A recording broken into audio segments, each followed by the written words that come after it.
tere!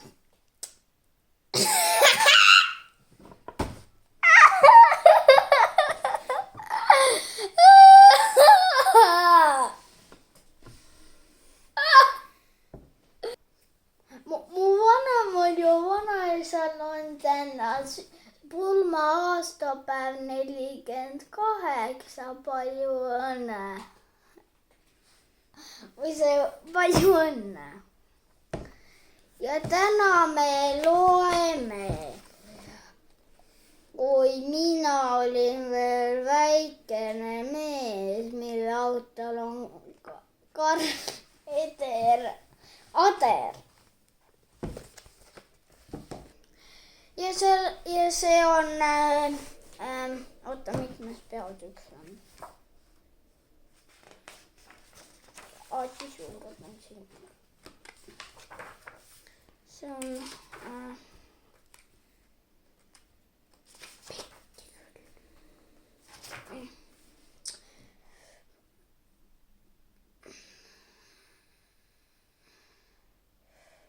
see on 6. peatükk, mille nimi on Mustikasupp ja armastus.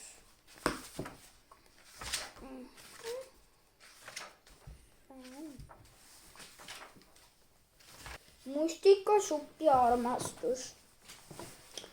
Koosaküla kool paiknes meie kodust ligi 2 kilomeetrit eemal.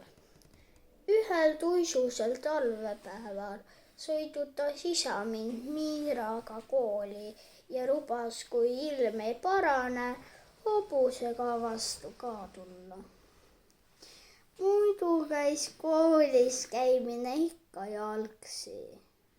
Tunnid lõppesid, õpilased hajusid laiali, igaühel kodutee jalge all. Mina jäin üksipäini klassiruumi isa ootama. Hakkasin ajaviiteks järgmiseks päevaks õppetükki ette valmistama. Miskipärast jäi isa hiljaks, ega ometi ilm pole muutunud. Väljas lõõtsus tuul, mattis aknad tuisku.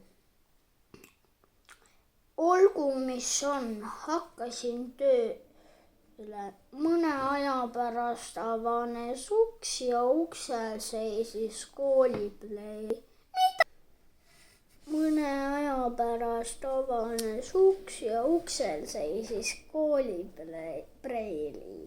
Mis sina siin teed? Õpin luuletust. Miks sa koju ei lähe? Isa lubas hobusega vastu tulla. Ja ei tule? Tuleb küll, ta ju lubas. Oled sa selles kindel? Olen küll. Õpetaja naeratas ja jätkas. Kas luuletus hakkab pähe saama? Esimene salm ongi peas. No loe mulle korraks ette. Lugesin selge ja kõva häälega. Meil aia ääres tänavas, kui armas on see, kus kasteheinas põlvini me lapsed jooksime. Õpetaja vaatas mind teraselt natuke aega ja küsis. Kas kõht on tühi? Ma raputasin pead. Kõht oli mul tühi küll, aga ma ei julgenud seda ütelda. Õpetaja sai niigi aru. Tule minuga ühes. Otsin sulle midagi söögipoolist. Ähmi täis läksin õpetajaga kaasa. Ta viis mind oma tuppa. Toa keskel seisis ümmargune laud lumivalge lina peal. Koolipreili läks kööki ja tõi mulle taldrikutäie mustikasuppi. Supi sees olid väikesed saiatükid. Koolipreili raputas sinna peale veel peenikest suhkrut ja ütles. Hakka aga pistma, nüüd peaks ta maitsev küll olema. Ja oligi hea, imehea. Tahtis keele alla viia. koolipreili süütas valge kupliga petroollambi. Pani selle lauale, istus minu vastu ja hakkas päevikut lehitsema. Mina aga mõnulesin suppi süües. Ütlesin viisakas olla ja mitte luristada. Ema oli mind mitu korda varem noominud, et ei ole ilus suppi süües luristada. Tehku seda kärsninad, kui tahavad. Nii ma hoidusingi luristamast. Ometi juhtus hirmus õnnetus. Üks mustikasuppine saiatükk pudenes kogemata suust ja otse lumivalgele laullinale. Helde taevas, sinna jäi tume plekk. Küll ma kohkusin, et mis nüüd saab. Nutt hakkas peale tükkima. Koolipreili nägi mu kohmetust ja ka väikest tumedat laigukest linal ning lohutas. Ära muretse, see väike asi ei tähenda midagi. Aitäh, ühmasin ja katsusin, et toast klassi sain. Mõne aja pärast tuli isa. Ta oli metsas käinud puid toomas. Istusime rekke. Isa pani mu põlvedele külmakaitseks vana kasuka ja sõit läks lahti. Teel mõtlesin, et nii head inimest kui meie õpetaja ei ole terves ilmas. Ta vist armastab mind ja kui tema mind armastab, siis pean ju mina ka teda armastama. Aga kui see ikka tõesti nii on, lõin ma kõhklema. Kodus katsun selguse kätte saada. Ma olin vanemate poiste käest kuulnud, et tuleb mõlema inimese nimed üksteise alla kirjutada ja nimedes esinevatele ühesugustele väikestele tähtedele kriipsud peale tõmmata. Ülejäänud tähed aga järjest selliselt kokku lugeda. Armastus, sõprus, kadedus, viha, siis saabki teada, missugune vahekord kahe inimese vahel on. Nii ma tegingi. Kirjutasin koolipreili nime ja oma nime sinna alla. Magda Tamberg,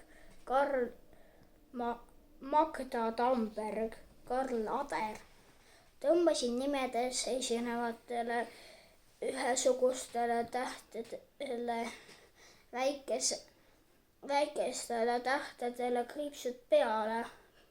Mõlemates nimedes alles jäänud tähed lugesin nii kokku, nagu kästud armastus, sõprus, kadedus, viha. Ja mis tuli välja? Magda Tamberg, armastus, armastus. Nüüd ei olnud enam mingisugust kahtlust, me armastame teineteist. Tõotasin seda enda teada hoida. Kes teab, mis muidu välja tuleb. Sain isa käest veel kere peale. Ega ma mustikasuppi söömisest ka kellelegi ei piuksutan. Vanaema ütles, et mõnikord Vanaema ütles ka mõnikord, ei maksa koduseid sündmusi suure kella külge panna. Üks mure jäi mind vaevama. Koolipreili on kole tark, kui ta mu rumalusest aru saab. Siis jätab ta mu maha, ei kutsu enam iialgi mustikasuppi sööma, kus saiatükid sees on ja kuhu peenike suhkur on peale raputatud. Hakkasin hoolsamini õppima. Õppisin pikki tunde. Emagi manitses vahetevahel, et ma järele jätaksin ja petroonlambi ähesel valgusel nõnda kaua raamatutes ei tuhniks. Rikun veel silmad ära, aga 4 ja 5 hakkasid lendama. Vahel mõtlesin endamisi, kui armastust ei oleks, ega ma siis ei õpiks ka. Papa!